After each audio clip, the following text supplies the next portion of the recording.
नमस्कार, फोरसाइट समाचार में मैं शालीमार जायसवाल आपका स्वागत करती हूं। क्या भाजपा अगला चुनाव जीत पाएगी? कर्नाटक में भारतीय जनता पार्टी की हार ने कांग्रेस पार्टी में जान फूंक दी है। कांग्रेस पार्टी के अलावा तमाम दूसरी पार्टियां भी उत्साहित नजर आ रही है। अब यह सवाल उठने लगा है कि 2024 के लोकसभा चुनाव में भाजपा पर कितना पड़ेगा।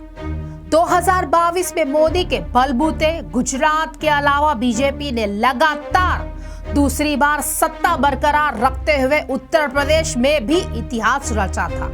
साल 2022 में 5 राज्यों में विधानसभा चुनाव में बीजेपी एक साथ 4 राज्यों में अपनी सरकार बनाने में कामयाब रही।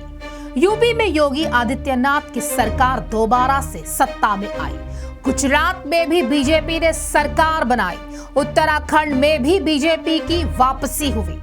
पंजाब में केजरीवाल की पार्टी ने कांग्रेस और बीजेपी का सफाया कर दिया। गोवा और मणिपुर में भी मोदी मैजिक चला और बीजेपी सत्ता में लौट आई। 2023 के कर्नाटक विधानसभा चुनाव में भाजपा के हार के बाद तस्वीर बदल दी। ऐसे में ये सवाल उठता है कि क्या 2024 के लोकसभा चुनाव में पीएम मोदी का जादू चल पाएगा या नहीं।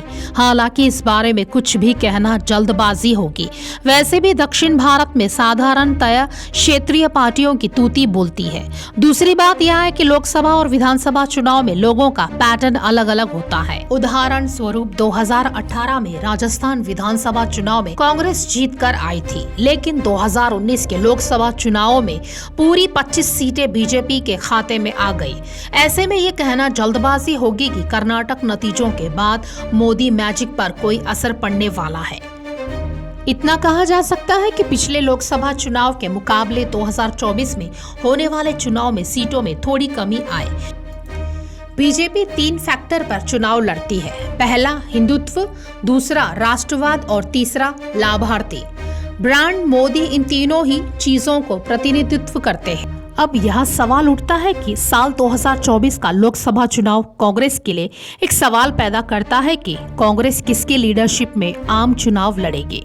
कांग्रेस के सबसे बड़े नेता राहुल गांधी ही है, लेकिन अगर राहुल गांधी को पीएम कैंडिडेट घोषित कर दिया जाता है तो मुकाबला राहुल बनाम मोदी का हो जाएगा, जो बीजेपी के पक्ष में और कांग्रेस के खिलाफ जा सकता है।